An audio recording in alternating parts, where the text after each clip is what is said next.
Hello aspirants. IBPS RRB PO और IBPS RRB clerk, ये जो दो रिक्रूटमेंट्स हैं इनका नोटिफिकेशन हर साल एक साथ आता है एंड ये इस साल एक गोल्डन चांस रहने वाला है सभी स्टूडेंट्स के लिए। लास्ट ये एग्जामिनेशन है इस साल का जो कंडक्ट होगा 2025 में एंड बहुत अच्छी वैकेंसीज इस बार आपको देखने को मिलेंगी। 10,000 से ज़्यादा सीटें एक्सपेक्टेड हैं। ठीक है, तो ये गोल्डन चांस रहने वाला है। बहुत से बच्चों के मैसेजेस आ रहे हैं कि सर वैकेंसी कितनी रहेगी, एलिजिबल हैं हम या नहीं है। तो सारे डाउट्स क्लियर करने के लिए एक सिंगल वीडियो, ये स्पेशल वीडियो मैं आपके लिए बना रहा हूँ। कंप्लीट इन्फॉर्मेशन इसमें आपको मिल जाएगी इन दोनों एग्जामिनेशन से रिलेटेड, तो इस वीडियो को बिल्कुल एंड तक देखिएगा। क्या क्या हम इसमें कवर करेंगे, सबसे पहले लेटेस्ट सिलेबस की बात करेंगे, इंपॉर्टेंट डेट्स देखेंगे। बहुत से बच्चों को अभी भी नहीं पता कि कब आपका एग्ज़ाम कंडक्ट होना है, जबकि आईबीपीएस ने ऑलरेडी बता रखा है, ठीक है, कि कब आपका प्री होगा, कब आपका मेंस होगा। एज लिमिट क्या है, क्या हमारी इतनी एज है कि हम इस एग्ज़ाम में बैठ सकते हैं, आपको बता दूंगा मैं। सैलरी कितनी मिलेगी, बहुत से लोगों को लगता है कि आईबीपीएस जो आरआरबी क्लर्क है उसकी सैलरी बहुत ज़्यादा कम होती है, तो क्या ये सच है, हम इसको भी देख लेंगे। वैकेंसी कितनी आएंगी मैंने आपको बता दिया है, 10,000 से ज़्यादा वैकेंसीज एक्सपेक्टेड है। नोट आपने थंबनेल में भी देख लिया होगा। एग्जामिनेशन का क्या पैटर्न रहने वाला है, कैसे ये S B I P O I B P S P O के जो एग्ज़ाम होते हैं उससे कैसे इसका पैटर्न अलग है एंड क्या इसमें बेस्ट चीज़ें हैं जो आपको ज़्यादा इजी रहने वाला है, कैसे ये आपके लिए एग्ज़ाम, वो भी डिस्कस करेंगे। प्रिपरेशन कैसे शुरू करनी है आरआरबी पीओ की और आरआरबी क्लर्क यानी कि ऑफिस असिस्टेंट की, वो भी डिस्कस कर लेंगे। एंड फाइनली दो इंपॉर्टेंट चीज़ें देखेंगे कि इश्यूज़ क्या आते हैं, क्या प्रॉब्लम्स आती हैं तैयारी करने में एंड कैसे उन्हें ओवरकम करना है। एंड फाइनली देख लेंगे कि कौन सी गलतियाँ हैं जिन्हें अवॉइड करना है, कैसे इसकी प्रिपरेशन आज से करनी है। ठीक है, तो ये सब कुछ हम लोग कवर करेंगे, वीडियो लास्ट तक देखिएगा। एंड सबसे पहले ऐसा कुछ नोटिफिकेशन आएगा जब वो रिलीज़ होगा, ये मैंने आपको पिछले साल का यहाँ पे दिखा दिया है ताकि आपको पता चल जाए, थोड़ा सा आइडिया लग जाए। सिलेबस की सबसे पहले बात कर लेते हैं। तो सिलेबस की जो पीडीएफ है मैंने डिज़ाइन कर दी है, उसमें मैंने ऑफिस असिस्टेंट यानी कि क्लर्क एंड जो प्रोबेशनरी ऑफिसर होता है, जो स्केल 1 मैनेजर होता है, उसका सिलेबस भी इसी में डाल दिया है। फ्रेशर्स इसके लिए एलिजिबल रहने वाले हैं। तो इसका जो सिलेबस का पीडीएफ है, इसका लिंक नीचे आपको मिल जाएगा वीडियो के डिस्क्रिप्शन में, वहाँ से जाके आप उसको डाउनलोड कर लेना एंड आप सिलेबस से गो थ्रू हो जाना ताकि आपको पता चल जाए कौन कौन से ऐसे टॉपिक्स हैं जो आपसे पूछे जाएंगे प्री में, मेंस में। ठीक है, डेट्स क्या रहने वाली हैं, तो देखो जो आपका पीओ एग्ज़ाम है यानी कि जो ऑफिसर कैडर का एग्ज़ाम है स्केल 1 का, प्रीलिम्स आपका 22 और 23 नवंबर को होना है। इससे पहले भी डेट्स निकाली थी आईबीपीएस ने, वो एग्ज़ाम्स 1.5-2 महीने पहले होने थे, बट वो बाद में रीशेड्यूल कर दिए उन्होंने एंड फिर इसको आगे बढ़ा दिया था। तो फाइनली प्रीलिम्स की ये डेट निकल के आ गई है। मेंस की क्या डेट है, मेंस कब होगा हमारा, जो बच्चे प्री क्लियर कर लेंगे मेंस देने जाएंगे, 28 दिसंबर को आपका मेंस होना है। ठीक है, तो ये आपका शेड्यूल है। अगर इसको थोड़ा सा समझोगे तो नोटिफिकेशन जो है भाई तुम्हारा, वो 40 दिन के बाद नोटिफिकेशन आने के प्रीलिम्स आपका कंडक्ट हो जाएगा। ठीक है, तो बहुत ही लिमिटेड टाइम रहता है। अगर कोई ये सोच के चलेगा, गलती करेगा कि नोटिफिकेशन आ जाएगा उसके बाद मैं अपनी तैयारी शुरू करूँगा, तो तब तक बहुत ज़्यादा लेट हो जाएगा। ठीक है, तो अगर आपको सच में आप सीरियस हो तो आपको आज से ही तैयारी में लगना पड़ेगा। ठीक है, एक बार आपका प्री हो गया, मेंस भी 40 डेज़ के अंदर अंदर आपका मेंस भी कंडक्ट हो जाएगा। आप डेट्स में देख सकते हो, चाहो तो इसका स्क्रीनशॉट ले लो ताकि आपको डेट्स पता रहें। अब जो लोग आरआरबी पीओ के साथ साथ क्लर्क को भी टारगेट करना चाहते हैं, आप वो भी कर सकते हो। उससे क्या होगा, आपके चांस डबल हो जाएंगे जॉब लगने के। आप दोनों एग्जाम्स में अपीयर होना एंड दोनों का सिलेबस भी सेम है, एग्ज़ाम पैटर्न भी बहुत ज़्यादा सेम है, तो ऐसा कोई इशू नहीं आने वाला आपको। आप दोनों एग्जाम्स में बैठो एंड जिसमें भी आपका सिलेक्शन हो जाता है, अगर दोनों में हो जाता है तो बहुत अच्छी बात है, पीओ या फिर क्लर्क, जिसमें जाना चाहो उसमें चले जाना। तो जो ऑफिस असिस्टेंट यानी कि जो क्लर्क है, इसकी क्या डेट्स हैं, इसका एग्ज़ाम थोड़ा सा आगे बढ़ के 6, 7, 13, 14 दिसंबर में कंडक्ट होना है। तैयारी इसकी भी सेम होनी है, सिलेबस इसका भी सेम है। ठीक है, मेंस इसका कब होगा, मेंस इसका और आगे बढ़ गया है, 1 फरवरी 2026 में इसका मेंस होना है। तो पहले तो आपका जो पीओ लेवल का एग्ज़ाम है आरआरबी पीओ का, वही कंडक्ट होना है। ठीक है, तो आपकी तैयारी लेकिन दोनों चीज़ों की एक साथ हो जाएगी क्योंकि सिलेबस में कुछ डिफरेंस है नहीं। तो प्रीलिम्स जो है आपका वो 50 दिन के बाद हो जाएगा नोटिफिकेशन आने के। ठीक है, एंड जो आपका मेंस है, इसमें मेंस जो है वो 50 डेज़ ऑफ प्रीलिम्स में आपका कंडक्ट हो जाएगा। इसका भी आप स्क्रीनशॉट ले लो, ये क्लर्क एग्ज़ाम की एग्ज़ाम डेट्स हैं प्री और मेंस की। एज लिमिट क्या चाहिए, अगर आप जनरल कैटेगरी को बिलोंग करते हो, अनरिजर्व कैटेगरी के हो, तो 18 से लेकर 30 के बीच में आपकी एज होनी चाहिए, बिटवीन 18 to 30। ठीक है, कुछ रिलैक्सेशंस गिवन है अलग अलग कैटेगरीज को। एससी और एसटी कैटेगरी जो है वो 35 ईयर ऑफ एज तक अप्लाई कर सकते हो आप, ओबीसी कैटेगरी के हो तो 33 ईयर यानी कि 33 साल तक अप्लाई कर सकते हो। अगर पर्सन विद डिसेबिलिटी हो तो 40 ईयर्स तक यानी कि 10 साल का और रिलैक्सेशन आपको मिल जाता है। तो इसका भी आप स्क्रीनशॉट लेना चाहो तो ले सकते हो। एजुकेशनल क्वालिफिकेशंस पे आ जाते हैं। बहुत बच्चों को डाउट होता है कि कितनी परसेंटेज चाहिए। इसमें देखो आरआरबी पीओ एग्ज़ाम में कोई भी परसेंटेज की रिक्वायरमेंट नहीं है, कोई मिनिमम परसेंटेज नहीं चाहिए, बस बैचलर्स डिग्री होनी चाहिए, ठीक है। यानी कि इंजीनियरिंग स्ट्रीम का बच्चा भी दे सकता है, बीएससी स्ट्रीम का बच्चा भी दे रखा है, आर्ट्स कॉमर्स, आप किसी भी बैकग्राउंड से हो, चाहे मेडिकल बैकग्राउंड से भी क्यों ना हो, चाहे फार्मेसी बैकग्राउंड से हो, तो भी आप इस एग्ज़ाम में अपीयर हो सकते हो। एंड ऐसा कुछ भी नहीं है, मैंने बहुत से बच्चों को देखा है जो इंजीनियर्स होके भी इसमें सिलेक्शन ले जाते हैं। तो ऐसा कुछ प्रेफरेंस नहीं है कि किसी पर्टिकुलर कोर्स या स्ट्रीम के बच्चे को प्रेफरेंस दी जाती हो।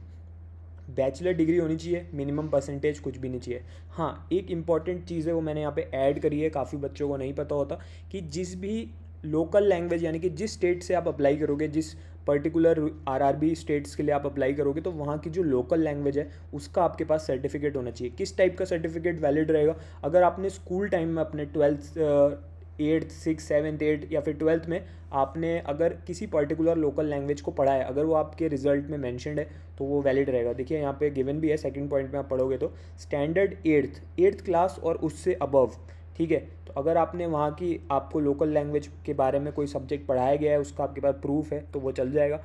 एंड इसमें कोई इशू नहीं आता है, ठीक है। अगर आप मान लो आपके पास नहीं भी है किसी लोकल लैंग्वेज का सर्टिफिकेट, तो भी आपका सिलेक्शन हो जाएगा। उसके बाद आपको 6 महीने का टाइम मिलता है, आराम से आप जाके अपना सर्टिफिकेट बनवा सकते हो, कहीं से भी कोई कोर्स करके अपनी लोकल लैंग्वेज का सर्टिफिकेट आप बना के दे सकते हो। तो इसमें ऐसा कोई हार्ड एंड फास्ट रूल नहीं है। मेन जो चीज़ आपको फोकस रखनी है वो यही है कि आपके पास बैचलर डिग्री होनी चाहिए एंड कोई मिनिमम क्राइटेरिया नहीं चाहिए आपको, यानी कि आप एलिजिबल हो इस एग्ज़ाम को देने के लिए। सैलरी की बात कर लेते हैं, ठीक है। तो जो स्केल 1 यानी कि आरआरबी पीओ होता है, उसकी जो ग्रॉस सैलरी है भाई, जैसे ही तुम ज्वाइन करोगे तुम्हारी ग्रॉस सैलरी फर्स्ट मंथ में रहेगी 80,437। ये मैं इस साल की अपडेटेड सैलरी बता रहा हूँ, लेटेस्ट जो नया ज्वाइनी है उसकी इतनी सैलरी है। इन हैंड जो आपके अकाउंट में पैसे आएंगे वो कितने रहने वाले हैं? 74,561। तो अगर तुम फ्रेशर हो, अभी तक पहली बार बैंकिंग सेक्टर में एंट्री ले रहे हो, तो तुम्हें पता होना चाहिए काफ़ी ज़्यादा अच्छी हैंडसम सैलरी है। एक फ्रेशर के लिए स्टार्टिंग सैलरी बहुत अच्छी है ये। एंड इसी के साथ इस वाली जॉब में थोड़ा सा वर्कलोड कम है, क्योंकि ये रूरल बैंक्स हैं, थोड़े रूरल एरियाज़ के बैंक्स हैं, कस्टमर बेस भी इनका थोड़ा सा कम है आरआरबीज़ का। तो यहाँ पे थोड़ा सा वर्कलोड कम रहने वाला है कंपेयर टू आईबीपीएस के जो नॉर्मल पब्लिक सेक्टर बैंक्स हैं, उनसे थोड़ा सा आरआरबी में वर्कलोड कम रहता है। एंड अगर कम ना भी बोलें तो ये भी बोल सकते हैं, क्योंकि कोई डिसएग्री भी करेगा तो ये भी बोल सकते हैं कि थोड़ा सा वर्कलोड कम ना रह के वर्क प्रोफाइल थोड़ी सी अलग इसमें हो जाती है, आपकी थोड़ा काम अलग हो जाता है compare to the public sector banks. अब ऑफिस असिस्टेंट की अगर सैलरी आप देखोगे तो ग्रॉस सैलरी कितनी रहने वाली है? 47,341। इतनी आपकी ग्रॉस सैलरी रहेगी और इन हैंड रहेगी 43,713। ये परमानेंट जॉब्स हैं दोनों, गवर्नमेंट पब्लिक सेक्टर बैंक यानी कि पब्लिक सेक्टर यूनिट जिसको आप कह सकते हो, तो उसके ये एक परमानेंट गवर्नमेंट जॉब्स हैं, ठीक है। तो आई होप ये आपको थोड़ा सा मोटिवेट करेगा। अगर आपको अभी तक नहीं पता था सैलरी के बारे में, तो अब आपको सैलरी भी पता है। सो यू शुड अंडरस्टैंड कि तैयारी करना कितना ज़रूरी है। तो वैकेंसी जो हैं, वैकेंसी कितनी आई थी पिछले साल का देख लेते हैं, 2024 का। आरआरबी पीओ में 3583 वैकेंसीज आई थी, 4 डिजिट की वैकेंसी आई थी पिछली बार। ऐसा बाकी आप देखते हो यूजुअली किसी बैंक का एलबीओ या लोकल बैंक ऑफिसर निकलता है, 700-800 वैकेंसी होती हैं, पूरी 3500 वैकेंसी इसमें आई थी। और जो ऑफिस असिस्टेंट है उसमें 5800 वैकेंसी आई थी। अब इस बार जो पार्लियामेंट्री सेशंस हुए हैं उसमें जो अपडेट्स आई हैं बैंकिंग वैकेंसीज से रिलेटेड एंड जो पिछले ईयर्स के ट्रेंड्स को एनालाइज करके क्या एक्सपेक्टेड नंबर निकल के आ रहा है, 10,000 से ज़्यादा सीटें इस बार निकल के आएंगी आपके पास, ठीक है। तो बम्पर वैकेंसी इस बार रहने वाली है, बहुत अच्छा चांस रहने वाला है आपके पास। लेकिन नोटिफिकेशन का आपको वेट नहीं करना है, ठीक है। आज से तैयारी शुरू करनी है, कैसे करनी है तैयारी वो भी अभी कवर करेंगे। एग्ज़ाम का क्या पैटर्न रहने वाला है, ठीक है। तो जो इसमें क्या डिफरेंस है, जब आप एसबीआई पीओ आईबीपीएस पीओ देने जाते हो तो इंग्लिश सब्जेक्ट आपसे प्रीलिम्स में पूछा जाता है, लेकिन यहाँ पे इंग्लिश सब्जेक्ट नहीं है, क्योंकि आप रूरल एरियाज़ में आपको पोस्टिंग मिलेगी। इसमें बेसिकली तो मैथ्स और रीजनिंग ये दोनों चीज़ें आपसे प्रीलिम्स में पूछी जाएंगी। अभी आप देख सकते हो 2 टेबल इसमें बने हुए हैं। पहला जो है वो क्लर्क एग्ज़ाम यानी कि ऑफिस असिस्टेंट का है, दूसरा जो टेबल बना हुआ है वो आपका स्केल 1 यानी कि पीओ के लिए है। तो दोनों में आपको रीजनिंग और मैथ्स के क्वेश्चन पूछे जाएंगे। 40 क्वेश्चन रीजनिंग के, 40 क्वेश्चन मैथ्स के, टोटल 45 मिनट में आपको करने हैं, यानी कि 1 मिनट में आपके 2 क्वेश्चन बन जाने चाहिए। तो पूरा का पूरा आपको स्पीड के साथ खेलना है, ठीक है। जल्दी से जल्दी आपको think fast, you have to think fast, you have to act fast, जल्दी से आंसर को मार्क करना है और एक्यूरेसी भी मेंटेन करके चलनी है, ठीक है। तो इसकी तैयारी कैसे करनी है अभी देखते हैं। तो ये आपको पता होना चाहिए कि इतना आपको टाइम लिमिट्स के अंदर सब कुछ इसमें करना है, ठीक है। ये प्री का पैटर्न है। एक बार आप प्री एग्ज़ाम क्लियर कर लोगे, जो कट ऑफ आएगी उसको क्लियर कर लोगे, प्री देने के बाद आप मेंस देने जाओगे। इसमें आप जो मीडियम है एग्ज़ाम का, उसमें आप देखोगे स्टार बना हुआ है, तो इंग्लिश में भी अटैम्प्ट कर सकते हो, चाहो तो हिंदी में भी दे सकते हो। मेंस का जो पैटर्न है वो दोनों एग्जाम्स का सेम है, यानी कि क्लर्क के लिए भी सेम है, पीओ के लिए भी सेम है। तो यहाँ पे रीजनिंग के क्वेश्चन आ जाते हैं आपके, ठीक है। 40 क्वेश्चन आपसे पूछे जाएंगे 50 मार्क्स के। फिर कंप्यूटर नॉलेज बहुत इंपॉर्टेंट है, बच्चों को पता नहीं होता कहाँ से पढ़ना है, अभी बताएंगे। तो कंप्यूटर नॉलेज के क्वेश्चन इसमें 40 आ जाएंगे 20 मार्क्स के। जनरल अवेयरनेस 6 महीने का करंट अफेयर आपसे पूछा जाएगा, एंड उसके अलावा स्टैटिक अफेयर भी 40% क्वेश्चन इसमें स्टैटिक अफेयर के रहेंगे, जो टाइम के साथ चेंज नहीं होती। General knowledge related to banking and specially rural banking से भी रिलेटेड क्वेश्चंस आते हैं इसमें। तो 40 क्वेश्चन 40 मार्क्स। अब एक लैंग्वेज से रिलेटेड एक इसमें टेस्ट होता है। अगर आप इंग्लिश देना चाहते हो तो आप 4A वाला पेपर दोगे। अगर आप हिंदी लैंग्वेज में कंफर्टेबल हो, कि आप हिंदी लैंग्वेज से रिलेटेड क्वेश्चन आंसर करना चाहते हो, तो फिर आप 4B वाला पेपर दोगे। तो इन दोनों में से एक पेपर आपको देना पड़ेगा एग्जाम में। उसको देने के बाद क्या है, मैथ्स का है। मैथ्स का पेपर आपको 40 क्वेश्चन 50 मार्क्स के लिए अगेन। तो टोटल जो है वो 200 मार्क्स का आपका पेपर होने वाला है। 200 इसमें क्वेश्चन होने वाले हैं। 2 घंटे का टाइम आपको मिलेगा, ठीक है। 2 घंटे में आपको ये सब कुछ कवर करना है, यानी कि टोटल 5 पेपर्स आपके 2 घंटे के अंदर अंदर हो जाएंगे। अब जो इसमें ड्यूरेशन है, इसमें एक कंपोजिट ड्यूरेशन है, यानी कि टोटल टाइम आपको 2 घंटे का दिया जाता है। कभी ऐसा हो सकता है कि अलग अलग सब्जेक्ट के लिए अलग अलग आपको टाइमिंग दिया जाए, जैसे 20 मिनट आपको किसी पर्टिकुलर सब्जेक्ट के लिए दिया जाए। तो वो आपको जब IBPS आपको आपका कॉल लेटर देता है, एग्ज़ाम का जो एडमिट कार्ड देता है, तो उसमें मेंशन करके देगा, वरना ऐसा कुछ नहीं होने वाला, ठीक है। अब आप क्लर्क एग्जाम के लिए जाओगे अगर ऑफिस असिस्टेंट के लिए, तो उसमें भी मेंस का यही सेम पैटर्न रहने वाला है। दोनों एग्जाम्स में कोई डिस्क्रिप्टिव पेपर नहीं है। ऑफिस असिस्टेंट में इंटरव्यू भी नहीं होता है। ये ऑफिसर लेवल जो PO एग्ज़ाम है, RRB PO, इसमें आपका इंटरव्यू भी होगा इसके बाद, ठीक है। तो ये आपका प्री का पैटर्न था और ये आपका मेंस का पैटर्न है। कैसे प्रिपरेशन करनी है ज़ीरो लेवल से, बेस्ट सोर्स मैं ऑलरेडी बता चुका हूँ, बिगिनर टू बैंकर कोर्स। इससे आपकी ज़ीरो लेवल से पूरी RRB PO, RRB office assistant दोनों की कंप्लीट तैयारी हो जाएगी।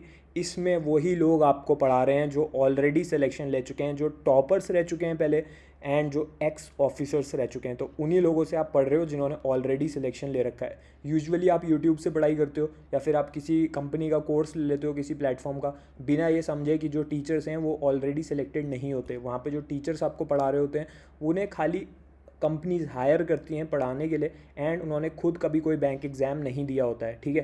तो यही डिफरेंस है सही सोर्स को फॉलो करने का। लास्ट ईयर बहुत से बच्चों ने RRB PO में फाइनल सिलेक्शन लिया है इसी कोर्स को फॉलो करके, एंड आज भी मुझे उनके मैसेजेस आते हैं कि सर अभी हम यहाँ पे वर्क कर रहे हैं। तो क्या इश्यूज़ आते हैं तैयारी में? सबसे पहला कि कोई गाइडेंस हमें नहीं मिल पाती। तो इसमें आपको पर्सनल गाइडेंस मिलेगी, बिगिनर टू बैंकर जो मैंने कोर्स बताया, ठीक है। इसका लिंक मैं दे दूँगा वीडियो के डिस्क्रिप्शन में, आप चिंता मत करो, तो वहाँ से जाके आप इसको ज्वाइन कर लेना। 1-on-1 इसमें आपको गाइडेंस मिलेगी, तो गाइडेंस का कोई इशू नहीं रहने वाला।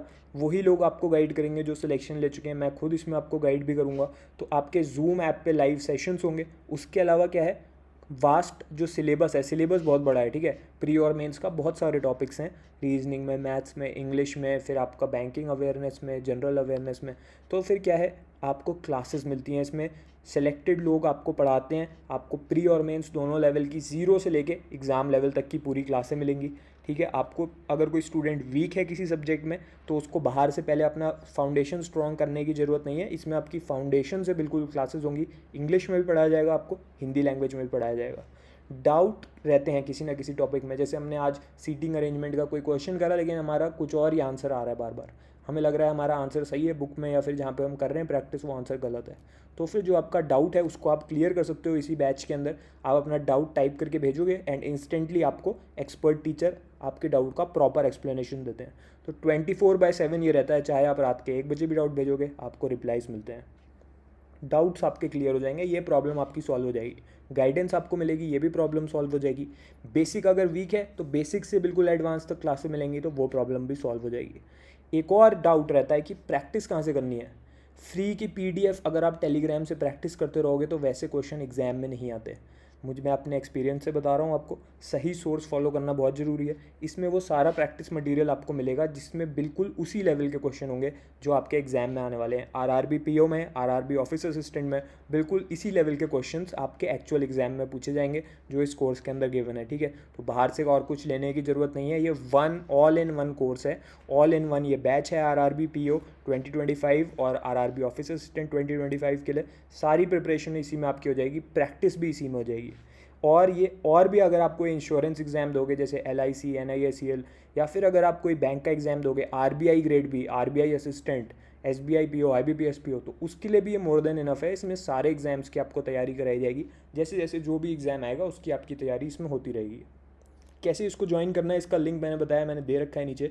इसमें हाँ लिमिटेड सीट रहती हैं क्योंकि जो लोग आपको पर्सनली गाइड करते हैं इसमें, ठीक है, कोर्स के अंदर आपके वीडियो सेशन होते हैं, वीडियो कॉल होते हैं 1-on-1, तो फिर वो लोग लिमिटेड लोगों को ही गाइड कर सकते हैं, हर किसी को गाइड करना पॉसिबल नहीं है। इसलिए लिमिटेड इसमें सीट रहती हैं ताकि क्रीम जो है वो मेंटेन रहे, जो बच्चे गाइडेंस ले रहे हैं वो सच में सिलेक्शन लें। इसीलिए लिमिटेड बच्चों को ही इस कोर्स में इनरोल करने दिया जाता है। लिमिटेड इसमें सीट बची हैं। अगर आपने अभी तक ज्वाइन नहीं करा है, करना चाहते हो, तो लिंक नीचे गिवन है, जाके इसको ज्वाइन कर लेना, आज से शुरू कर देना, ठीक है। अब अगर कोई सोच रहा है कि क्या टाइम टेबल मैं फॉलो करूं, पहले मैं वो समझ लूं। तो ये कोर्स अगर आपने ज्वाइन कर लिया है या करना चाहते हो एंड उसके साथ आप टाइम टेबल के बारे में सोच रहे हो, तो ये एक वीडियो मैंने बना दी है। इसमें मैंने पूरा टाइम टेबल बता दिया है कि कैसे क्या स्ट्रैटेजी फॉलो करनी है, हर सब्जेक्ट की तैयारी कैसे करनी है एक साथ, प्री और मेंस दोनों के लिए, ताकि फर्स्ट अटैम्प्ट में आपका RRB PO में सिलेक्शन हो जाए। और RRB जो ऑफिस असिस्टेंट है क्लर्क, उसके लिए भी यही सेम प्लान वर्क करेगा, ठीक है। तो दोनों एग्जाम्स की आपकी एक साथ तैयारी हो जाएगी। तो इसका लिंक भी मैंने नीचे दे रखा है। कोर्स लिंक आप देखोगे डिस्क्रिप्शन में, कोर्स लिंक करके लिखा होगा, तो वो तो कोर्स को ज्वाइन करने का लिंक है। एंड उसी के नीचे वॉच नेक्स्ट करके लिखा होगा, तो वो इस वीडियो का लिंक है। तो आप जाके अब आप इस वीडियो को देखो एंड अपना पूरा टाइम टेबल समझ लो कि आज से क्या टाइम टेबल आपको फॉलो करना है। All the best. अगर अभी भी कोई क्वेरी है आपके माइंड में, तो आप नीचे वीडियो के नीचे कमेंट करके पूछ सकते हो regarding RRB PO, RRB clerk, या अगर बैच इस कोर्स से रिलेटेड कोई डाउट है बिगिनर टू बैंकर कोर्स से, तो वो भी आप पूछ सकते हो। All the best.